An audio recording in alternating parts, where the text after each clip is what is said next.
Se cumplen 10 años del secuestro y desaparición de los 43 normalistas de Ayotzinapa y como parte de la conmemoración se realizó esta tarde una movilización en la Ciudad de México, una marcha en la que hubo actos vandálicos por parte del llamado Bloque Negro.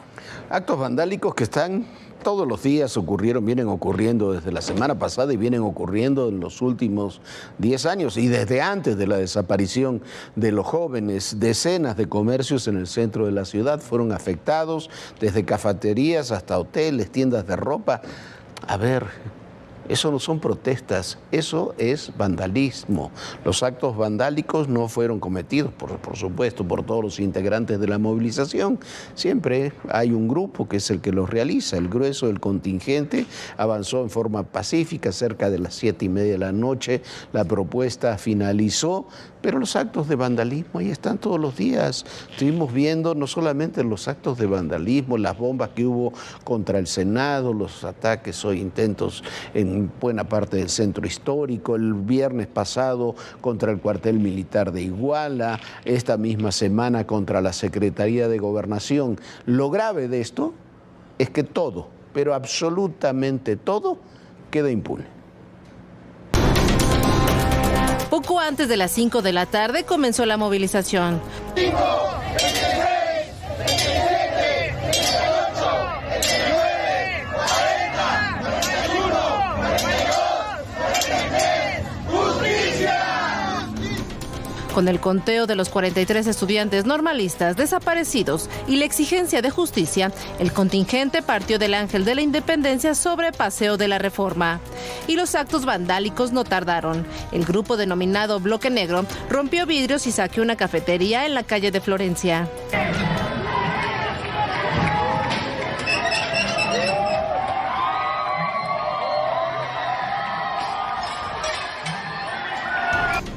Los encapuchados lanzaron cohetones, realizaron pintas y afectaron otros locales comerciales entre sucursales bancarias y puestos de revistas. Los destrozos también ocurrieron en la estación Valderas de la línea 3 del metro.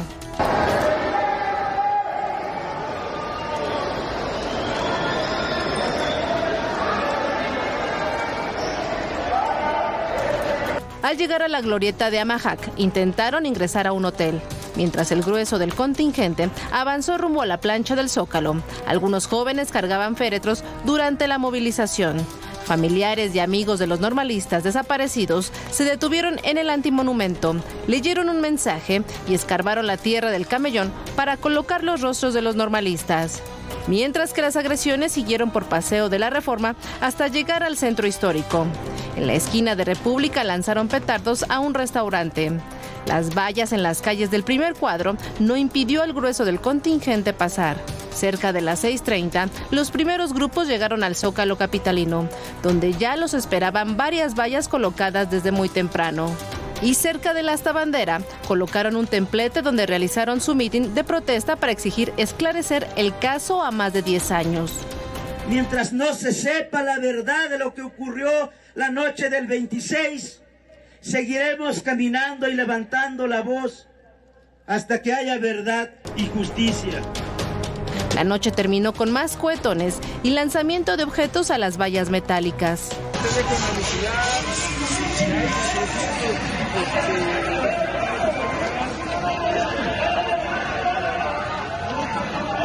En la ciudad de Oaxaca también se llevó a cabo una marcha por el 10º aniversario de la desaparición de los estudiantes normalistas.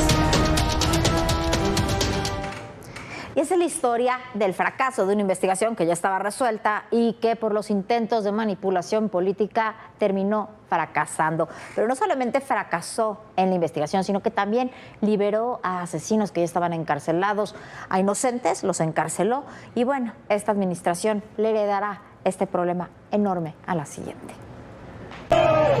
Han transcurrido más de 3.650 días desde aquella noche del 26 de septiembre de 2014, cuando normalistas de Ayotzinapa fueron atacados por integrantes de Guerreros Unidos al confundirlos con el grupo rival Los Rojos. Tras esa noche en la que participaron policías y mandos locales, se confirmó que 43 estudiantes de la Escuela Normal Rural Raúl Isidro Burgos estaban desaparecidos. En enero de 2015, el gobierno del entonces presidente Enrique Peña Nieto dio a conocer el resultado de las investigaciones. 39 confesiones, desde los policías hasta los que actuaron materialmente, 487 peritajes, 386 declaraciones, 153 inspecciones ministeriales, sin lugar a dudas, a concluir que los estudiantes normalistas fueron privados de la libertad, privados de la vida. Esta es la verdad histórica de los hechos, basada en las pruebas aportadas por la ciencia.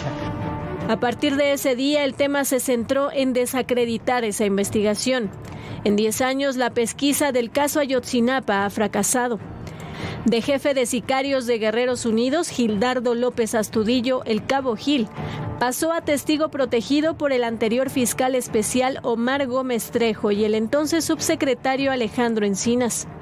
Lo utilizaron para intentar comprobar la tesis de crimen de Estado involucrando sin pruebas a militares. Hace unos días el Cabo Gil fue reaprendido. Lo mismo está ocurriendo con decenas de sicarios liberados por la Fiscalía Especial.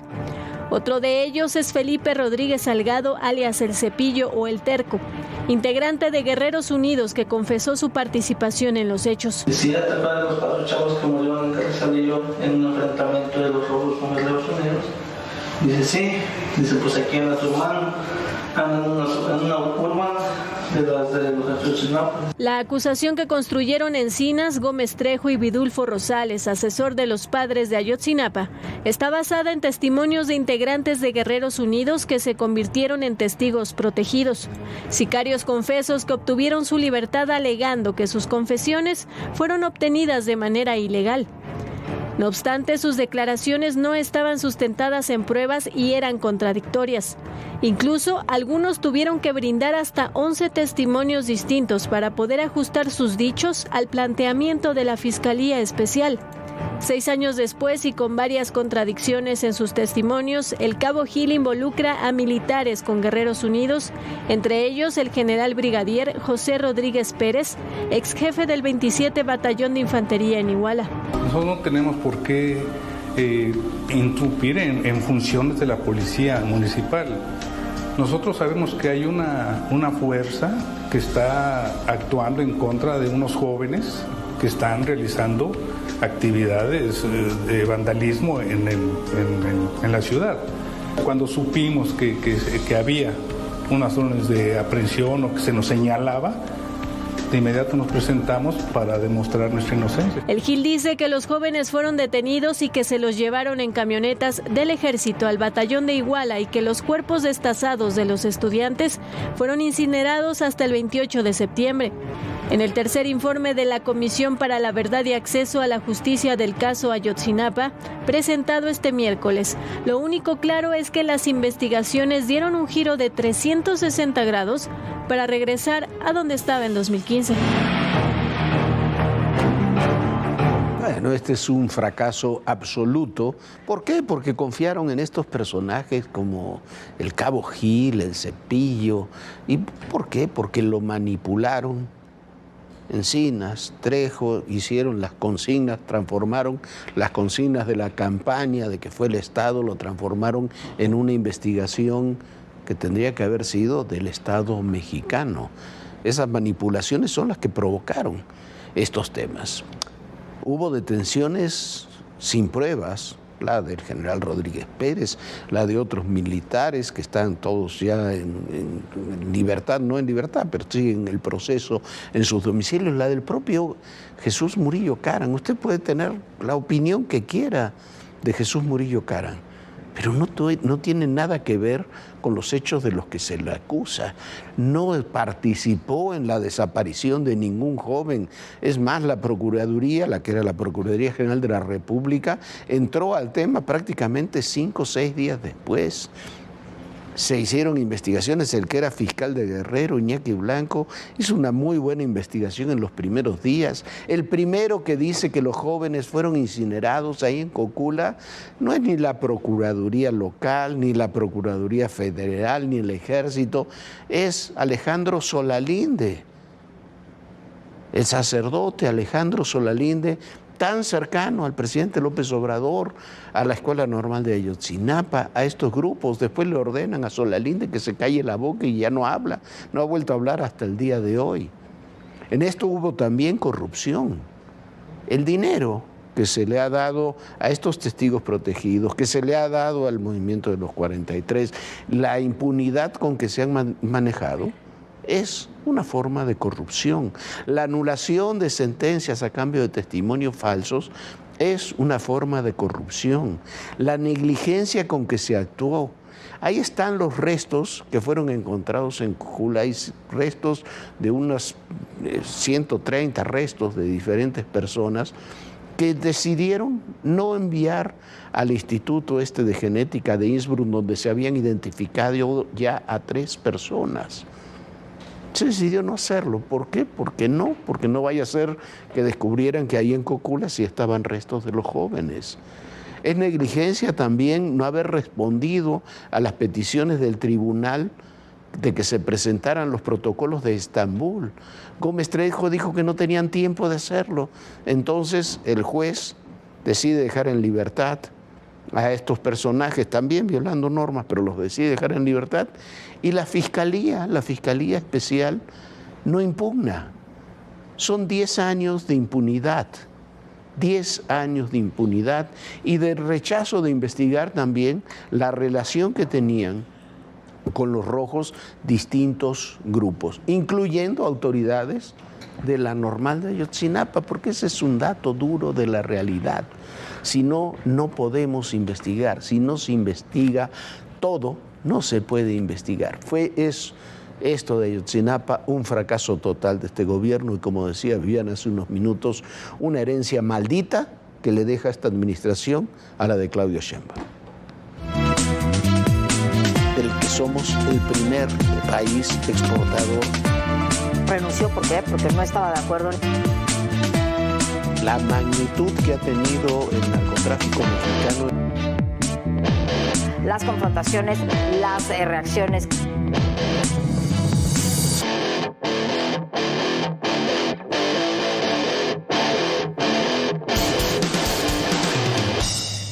Y en la Ciudad de México se han registrado al menos 10 microsismos este jueves. El más reciente fue a las 7:51 de esta noche, de 1.7 grados de magnitud en la alcaldía Miguel Hidalgo. Por la mañana hubo otros 2 en la alcaldía Benito Juárez. A los 39 minutos de este primer jueves, el primer microsismo fue de 2.5. Fue perceptible en varias alcaldías de aquí de la Ciudad de México, en la Álvaro Obregón, la Benito Juárez, y también en la Miguel Hidalgo y en la Cuauhtémoc. Así se ha vivido el día de hoy muy tembloroso en esta Ciudad de México, ¿verdad, Jorge? Sí, muchos temblores. Hubo otro temblor en Veracruz, un temblor en Guerrero. Pero estos microsismos, que es de los que estos 10 microsismos, se han repetido sobre todo en la zona de Mixcoac. Esta que le vamos a mostrar es la falla sísmica que recorre toda esa zona de la ciudad, que Viviana investigó y que los ingenieros de la UNAM nos explican.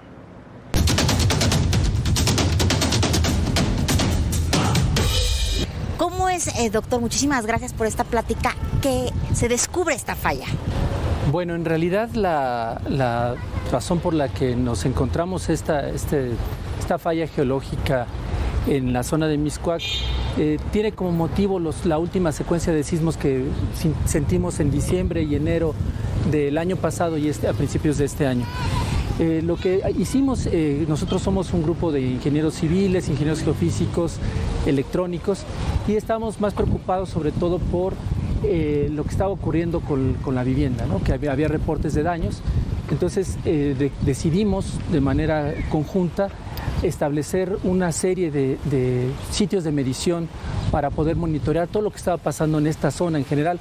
No teníamos muy claro qué era específicamente en la zona de Mixcoac, pero sí pusimos aparatos en la periferia, ¿no? Empezamos a caminar para revisar y ver las estructuras y nos encontramos en la zona de los Echaves que había una grieta que estaba relativamente fresca, y de ahí empezamos a ver que esa grieta se propagaba hacia al oriente y hacia el poniente que cruzaba el periférico y que cruzaba Avenida Revolución. Y ya con información de los datos, de los daños, de los epicentros que habíamos recalculado, regresamos al laboratorio y vimos que pues, con esa información no era suficiente. Entonces, con información satelital empezamos a hacer cálculos y vimos que había una subsidencia, es decir, había bajado la parte norte de la grieta con respecto a la parte sur.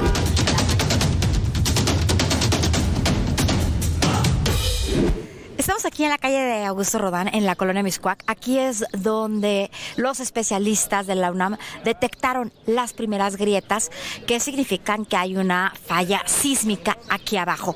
¿Cómo fue que se detectan estas grietas? Y de hecho lo podemos ver sobre el edificio, se alcanza a ver, justamente ya está un poco descarapelado algunas partes. En realidad, bueno, nosotros la veníamos siguiendo caminando, entonces pasaba por aquí, por lo visto ya lo repararon, pasa por acá y se va pues entre estos dos casas y atraviesa estos edificios y sale del otro lado. Nosotros veníamos caminando en la dirección opuesta y justamente fue lo último que encontramos. Nos fuimos le dimos la vuelta a toda la calle y ya no encontramos nada. La Universidad Panamericana también nos ayudó y ya nos permitió entrar. Ya revisamos, no hay ninguna ningún rastro de falla. Así es que literalmente aquí acaba. ¿Se tenía mucho miedo por parte de la ciudadanía que se hicieran estas grietas o por el drenaje o porque se estaba extrayendo mucha agua del subsuelo? Pero ustedes en el Instituto de Ingeniería de la UNAM están seguros que es una falla sísmica precisamente por los sismos y los temblores que hemos tenido. Sí, básicamente como a una calle de aquí pusimos una de nuestras estaciones y es la estación como más cercana a los sismos y lo que detectamos fue que el primer arribo de las ondas y el segundo arribo, que serían las ondas S y P, el tiempo que hay entre ellos dos, sería necesario al menos 1 kilómetro para que hubiera esa separación entre esas dos ondas, o sea que más o menos está a 1 kilómetro de profundidad de aquí. Entonces ya no puede estar relacionado con algo tan superficial como sería la extracción de agua, ¿no? La extracción de agua no podría ir a 1 kilómetro de profundidad. Ahora, no es para asustar tampoco a la ciudadanía, han sido sismos de muy baja intensidad, sí han tenido algunas viviendas daños, pero es poco, porque es tan poco el registro, la magnitud de estos sismos. Ok, tenemos que separar un poco, ¿no? O sea, la intensidad y la magnitud. La magnitud sería la energía que se necesita para que se rompa la roca y que se genere un sismo. Y la intensidad sería cómo se siente en diferentes lugares, ¿no? Pero ¿cómo sabes si es una grieta causada por un sismo que viene de un poco más lejos a que la falla sísmica esté justo en donde estamos parados? Por el tipo de fallamiento en la estructura. Por ejemplo, las estructuras pueden fallar por la vibración, cuando el sismo viene, digamos, está lejano, o pueden fallar por algo similar a lo que ocurre en un desplazamiento diferencial por hundimientos en la Ciudad de México, ¿no? Cuando va uno al centro ve que están las casas o los edificios están distorsionados en la base, en la cimentación, y eso causa grietas, daños en la estructura. Y eso es más o menos lo que vimos aquí. Entonces no cuadraba el asunto de un sismo tan lejano para generar ese tipo de fallamiento. Entonces pensamos, a lo mejor lo que estamos viendo es justamente esa expresión de una falla de tipo normal o inversa que está ocurriendo aquí, y lo que estamos viendo es un desplazamiento diferencial, un asentamiento que está haciendo que las casas fallen o que tengan ese tipo de agrietamiento. Estamos justo en esta esquina con Patriotismo. Esta es la grieta que han seguido los especialistas para poder saber qué está pasando y para poder saber dónde está la falla sísmica. Una de las cosas que notamos son los patrones de fallamiento, ¿no? De la estructura. Cuando, como te comentaba anteriormente, el sismo viene de lejos, excita la estructura de manera diferente. Y esto se ve como un patrón en el que hay un hundimiento y como que jala la estructura de mi lado izquierdo, y este lado se queda prácticamente y no se mueve. Entonces, como que se desgarra la estructura, se abre la estructura y se generan ese tipo de grietas que vemos ahí. Ahora, hace menos peligroso tener justo la falla abajo de tu vivienda que más lejos? Bueno, en realidad sería, digamos, la grieta, que la tengas aquí, pues puedes de alguna forma controlar. Hay muchos métodos para controlar este tipo de estructuras que se presentan por fallamientos, digamos, más profundos. Me decías, por ejemplo, que hay una universidad muy grande, muy cerca de San Francisco, que se llama Berkeley, y tiene un estadio enorme, y el estadio se construyó con la falla. Así es, ese es un estadio, digamos, icónico, ¿no? Porque la falla justamente cruza el estadio y el estadio está diseñado para que pueda soportar cualquier movimiento que ocurre directamente en la falla. Ahí la falla, a diferencia de lo que pensamos que aquí está ocurriendo, está expuesta. Ahí sí la grieta y la falla, digamos, son la misma cosa, ¿no? Aquí no, aquí pensamos que la grieta probablemente es solo esa expresión y la falla está mucho más profunda.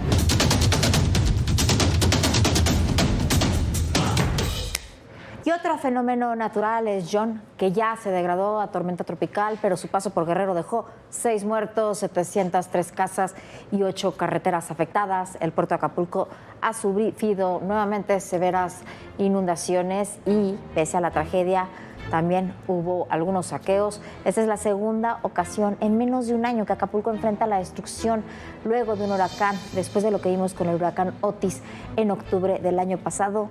Bueno, vemos estos fenómenos meteorológicos cómo están afectando y azotando al puerto de Acapulco, Jorge.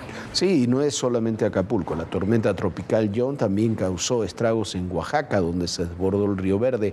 Varias localidades están incomunicadas y algunos tramos de la carretera federal 200 que atraviesa toda la costa quedaron también inundados. Una situación dificilísima la que se está viviendo, Viviana, en toda esa zona del país. Bueno, y en la Suprema Corte de Justicia siguen sin llegar a un acuerdo respecto a si ya se puede o no liberar al asesino de Luis Donaldo Colosio, a Mario Aburto, al tiempo que en Nueva York la defensa de género García Luna ha pedido la pena más baja posible para la condena que se le dictará a García Luna el próximo 9 de octubre. La defensa está pidiendo 20 años, pero aclaran que además se irán y apelarán esta decisión. Sí, la obsesión del presidente López Obrador con García Luna, me parece, hoy volvió a hablar, estos días volvió a hablar, me parece que no se comprende que los testimonios que acusan de los narcotraficantes convertidos en testigos protegidos a García Luna, también han acusado, aunque eso no ha procedido penalmente, al propio presidente y a muchos otros actores políticos. Es un tema a tomar en cuenta. Por cierto, el presidente López Obrador anunció que no se va a Palenque. Ahora dice que mejor se quedará un tiempo en la Ciudad de México. Imagínese usted, para aclimatarse. Vaya a saber lo que eso quiere decir. Algunos creen que es para seguir presionando a su sucesora, a Claudia Sheinbaum, después del 1 de octubre. Pero eso es, por supuesto, una especulación. Bueno, y como parte de esas presiones, el presidente López Obrador quiere que Jesús Ramírez Cuevas se quede en la coordinación de asesores de Claudia Sheinbaum, pese a las profundas diferencias que existen entre Ramírez Cuevas y la presidenta actual. Y acuérdense ustedes que Jesús Ramírez fue precisamente el principal operador en boicotear la candidatura de Omar García Harfuch. Trabajó para eso, para que llegara a la Ciudad de México y a que su relación con los medios, por supuesto, es desastrosa. La nueva directora de Comunicación Social de la presidencia será Paulina Silva, que ha trabajado ya en varios medios de comunicación y fue durante el último tramo del gobierno de la Ciudad de México la directora de Comunicación Social de Claudia Sheinbaum. Una buena designación, ¿no, Jorge? Sí, muy cercana a Claudia Sheinbaum, a ver cómo es la tarea, es muy compleja la tarea de presidencia. Mientras tanto, el director de la CFE, Manuel Bartlett, volvió a ser señalado en el caso del asesinato de Enrique Kiki Camarena, el agente de la DEA secuestrado, torturado y asesinado en 1985. Aparece en un documento desclasificado dado a conocer en un medio de Los Ángeles.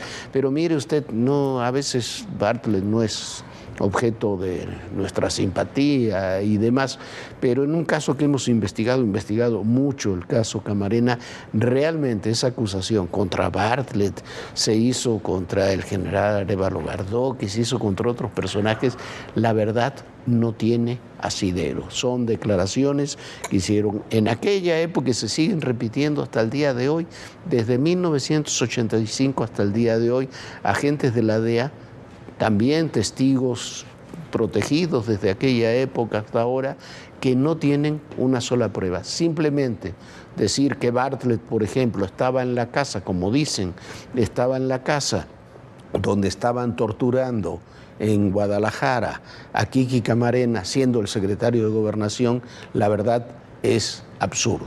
Hay que tener, en este tipo de temas, hay que tener pruebas y hay que tener mucha más precisión también en las acusaciones. Sin duda, Jorge, y regresando a algo más actual, se ha informado que el próximo gobierno tendrá que desembolsar, imagínese usted, nada más ni nada menos que 50,000 millones de dólares en los próximos estos 3 años.